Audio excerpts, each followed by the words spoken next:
Hey guys, it's Leanne with Paper Heart Scissors, and I am here to show you. I made a watercolor card. I've been taking the online card classes, Intermediate Techniques for Card Makers, and this is the card that I made. I literally only used three of those watercolors. Those are QOR colors. And I used this adorable Ellen Hudson stamp set, the Wish Big. I wanted to do something with Bring on the Cake and some candles and the balloons. And so these are the four colors that I chose. Actually, I did all the patterns that I'm going to show you here with just three colors, the magenta, the quinacridone gold, and the cobalt blue. And I added the teal to that.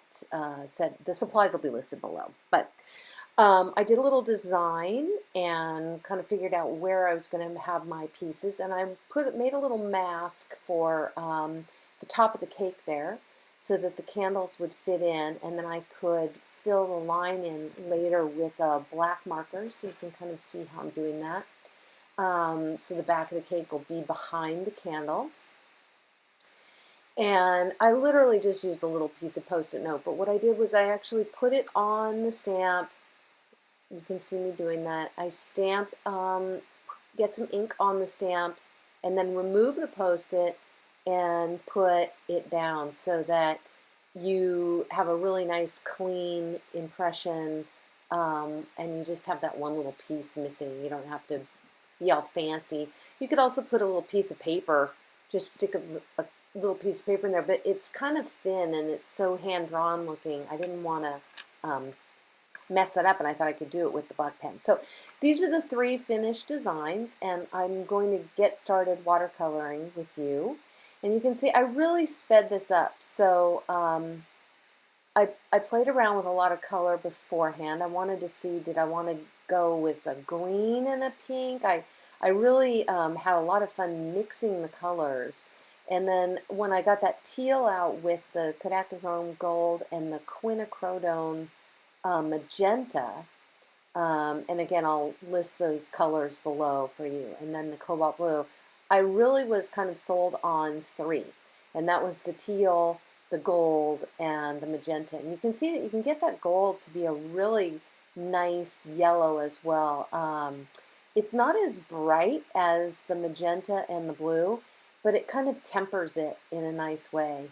So I'm using a small size 6 brush here, I believe, and I'm just kind of going around really lightly. I'm doing little washes. I left a kind of a white spot, and then you'll see me pick up some of the color with a paper towel or a brush in order to get that first layer really kind of light.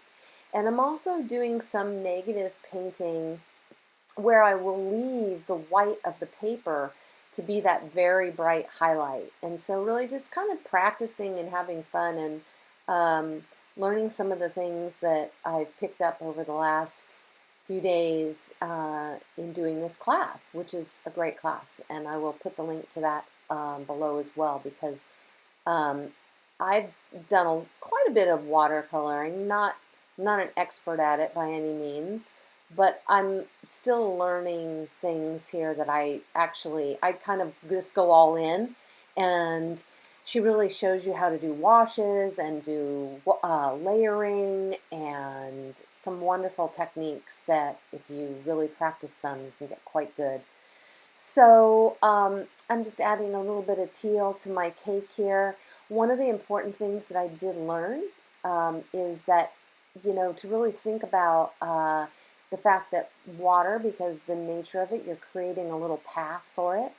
So when you rush headlong into it, like sometimes I do, I don't think enough ahead about where I'm putting my water, and I will create a little trail unwittingly or not. Sometimes it's a good thing and sometimes it's not.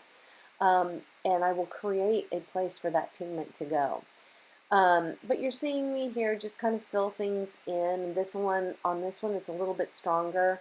And then I'll actually use my brush and I'll get it dry I'll clean it with water and I will dry it off a little bit and then stick it back in the paint if it's too dark. You can also use paper towel like I'm doing there. That one was really dark. But you get a really nice range, and then I'll drop some more color into the wet area. I will tell you, I will give away the most important thing that I've learned in this class, which is that when your paper is wet, shiny, with water on it, you can still keep working. When it is dry, you can work.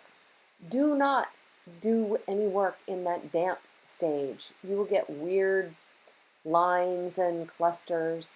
And the other thing I think is really important that I've seen Dawn Holzlegel do in this class is let things air dry naturally. It really looks so much better. I'm oftentimes rushed and I want to put a heat gun on it, but that does push the pigment around. So if you want that look, it's good.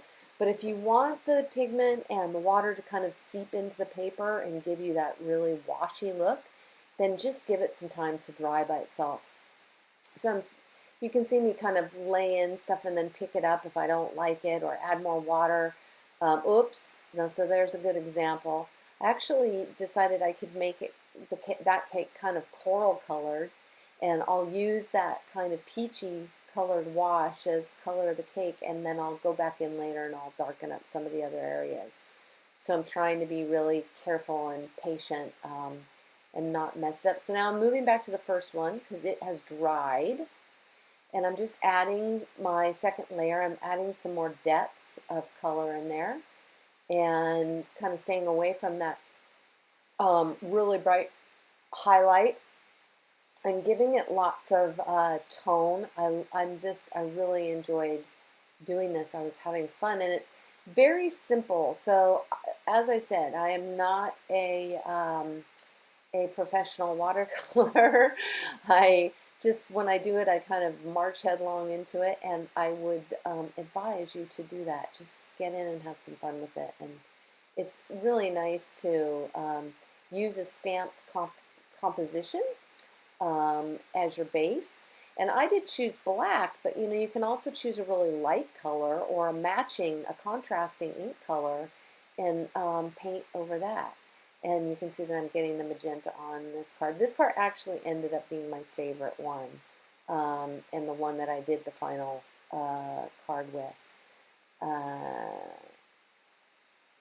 think.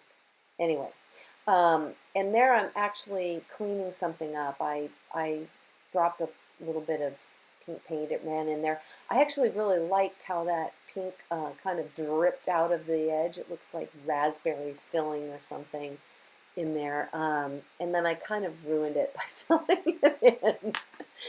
So happy accidents, let them be happy. That I don't know, I'm messing it up now, but keep working it, because it really does improve as it dries, and you can really have some fun effects by just continuing to layering it. It never really looks good until the very end, after you've kind of finished, and you'll know when to stop, I think. But this was a good little exercise because it's easy and it's something kind of small, and you can really play around with the watercolors. So now I'm doing layering on that last one, and I'm really going to add some more yellow. I was playing with trying to mix a coral color, and I think I needed a brighter yellow to do that. But it does have a really nice cakey look. So I like the blue, kind of the odd blue cake, better than the gold. But remember, you can have fun. Make this whatever you want. It could be purple cake, and it could be green, whatever your birthday person's favorite colors are. You certainly layer those up together. You could even make a rainbow cake. Ooh, there you go. I'm going to do a rainbow cake next time. So, yeah, so I'm putting the final details in. I sped this up so that you guys could really see the whole thing. Otherwise, it would be really long, and it's still really long from my point of view. And there we go. There are the 3 final cards, and I actually decided I was taking a look at putting them on card fronts and seeing what I wanted to do with them. I chose to cut this one down a little bit, and I put some, I did raise it up on a piece of foam behind there, and then I used some of that teal glitter tape, and I put that behind, and then I found that the summer sequins that came from, I think Pretty Pink Posh or Simon Says Stamp, one of those 2 places, there's a really cute little summer mix. That mix matches those colors perfectly. So I put probably more sequins than I normally do. But it was just, it felt like confetti and like it was part of the birthday party, and it made a lot of sense for the theme. I did add another stamp from the kit on the inside. I added the happy birthday script on the inside of this card.